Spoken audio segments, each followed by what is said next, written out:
Assalamualaikum warahmatullahi wabarakatuh. Perkenalkan, nama saya Putri Lestari dari Prodi S1 Keperawatan Universitas Sultan Ageng Tirtayasa. Pada kesempatan kali ini, saya akan sedikit membahas mengenai konsep medikasi obat. Yang pertama di sini ada analgesik. Analgesik adalah golongan obat berfungsi sebagai anti demam sekaligus anti nyeri. Berikut adalah contoh merek dagangnya, indikasi dan kontraindikasi. Yang pertama di sini ada ibuprofen, dan ini contoh obatnya. Yang kedua ada intraven, dan ini contoh obatnya.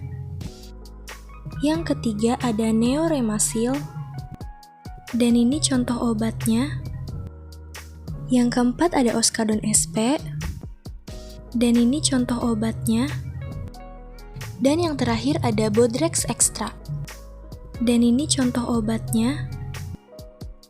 Yang kedua ada antipiretik. Antipiretik adalah golongan obat berfungsi sebagai anti demam sekaligus anti nyeri. Obat golongan ini bisa digunakan untuk meredakan nyeri akibat radang sendi, cedera, sakit gigi, sakit kepala, dan lain-lain. Berikut adalah contoh merek dagangnya, indikasi dan kontraindikasi. Yang pertama ada Bodrex demam, dan ini contoh obatnya. Yang kedua ada Panadol, dan ini contoh obatnya. Yang ketiga ada Tempra, dan ini contoh obatnya. Yang keempat ada Bufenol, dan ini contoh obatnya. Dan yang terakhir ada Proris, dan ini contoh obatnya. Lanjut yang ketiga, di sini ada antikonvulsan. Antikonvulsan adalah obat untuk mencegah atau mengatasi kejang atau epilepsi. Berikut adalah contoh merek dagangnya, indikasi dan kontraindikasi. Yang pertama ada Phenobarbital, dan ini contoh obatnya. Yang kedua ada Pental. Yang ketiga ada Cibital, dan ini contoh obatnya. Yang keempat ada Riklona, dan ini contoh obatnya. Dan yang terakhir ada Rivotril, dan ini contoh obatnya.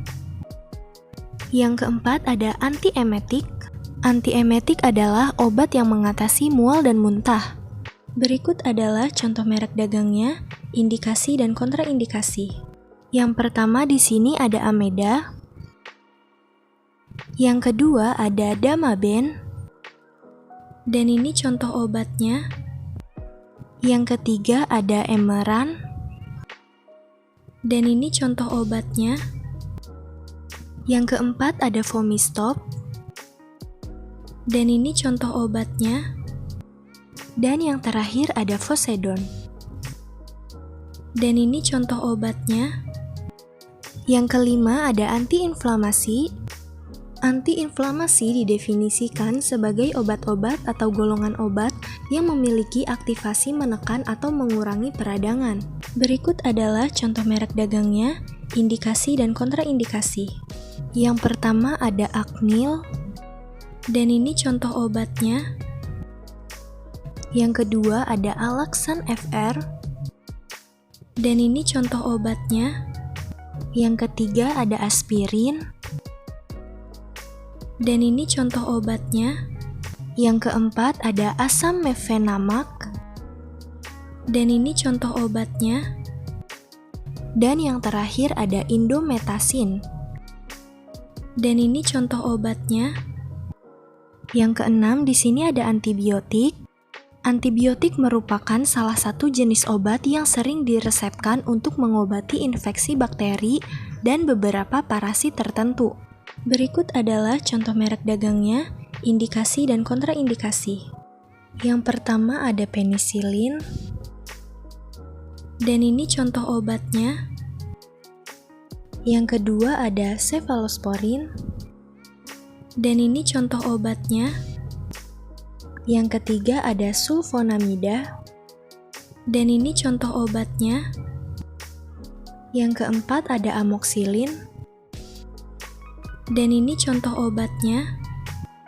Dan yang terakhir ada neomycin. Dan ini contoh obatnya. Yang ketujuh ada diuretik. Diuretik adalah obat yang digunakan untuk membuang kelebihan garam dan air di dalam tubuh melalui urin. Berikut adalah contoh merek dagangnya, indikasi dan kontraindikasi. Yang pertama ada thiazid. Dan ini contoh obatnya. Yang kedua ada thorasemid. Dan ini contoh obatnya. Yang ketiga ada mannitol. Dan ini contoh obatnya. Yang keempat ada aldactone. Dan ini contoh obatnya. Dan yang terakhir ada lasik. Dan ini contoh obatnya. Selanjutnya yang kedelapan ada ekspektoran. Ekspektoran adalah obat yang dapat digunakan ketika kondisi tenggorokan berdahak atau batuk dengan lendir. Dengan mengonsumsi ekspektoran, dahak menjadi lebih encer. Berikut adalah contoh merek dagangnya, indikasi dan kontraindikasi.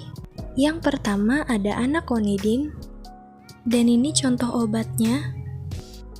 Yang kedua ada Andonex. Dan ini contoh obatnya. Yang ketiga ada Bodrex flu dan batuk berdahak. Dan ini contoh obatnya. Yang keempat ada Bodrexin, flu dan batuk. Dan ini contoh obatnya. Dan yang terakhir ada Bodrexin sirup. Dan ini contoh obatnya. Lalu selanjutnya yang kesembilan ada bronchodilator.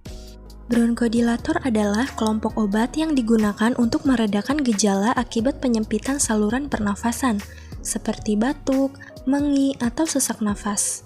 Berikut adalah contoh merek dagangnya, indikasi dan kontraindikasi. Yang pertama ada salbutamol sulfat. Dan ini contoh obatnya. Yang kedua ada Astarol. Dan ini contoh obatnya.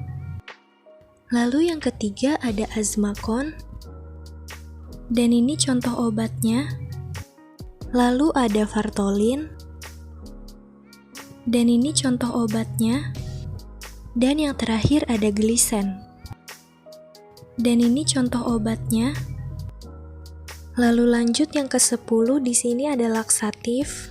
Laksatif atau pencahar adalah makanan atau obat-obatan yang diminum untuk membantu mengatasi sembelit dengan membuat kotoran bergerak dengan mudah ke usus. Berikut adalah contoh merek dagangnya, indikasi dan kontraindikasi. Yang pertama ada Dulcolax tablet. Dan ini contoh obatnya. Yang kedua ada Lactulax sirup. Dan ini contoh obatnya. Yang ketiga ada Saladin sirup. Dan ini contoh obatnya. Yang keempat ada Microlax. Dan ini contoh obatnya. Yang terakhir ada Vegeta Herbal. Dan ini contoh obatnya. Yang terakhir atau yang ke-11 ada antihistamin. Antihistamin adalah kelompok obat-obatan yang digunakan untuk mengobati reaksi alergi seperti rinitis alergi, reaksi alergi akibat sengatan serangga, reaksi alergi makanan, urtikaria, atau biduran. Berikut adalah contoh merek dagangnya, indikasi dan kontraindikasi. Yang pertama ada Alcoplas. Dan ini contoh obatnya. Yang kedua ada Boraginol N.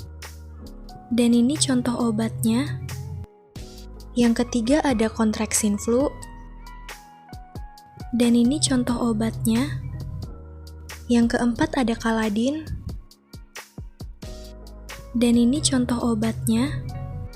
Dan yang terakhir ada Desadril.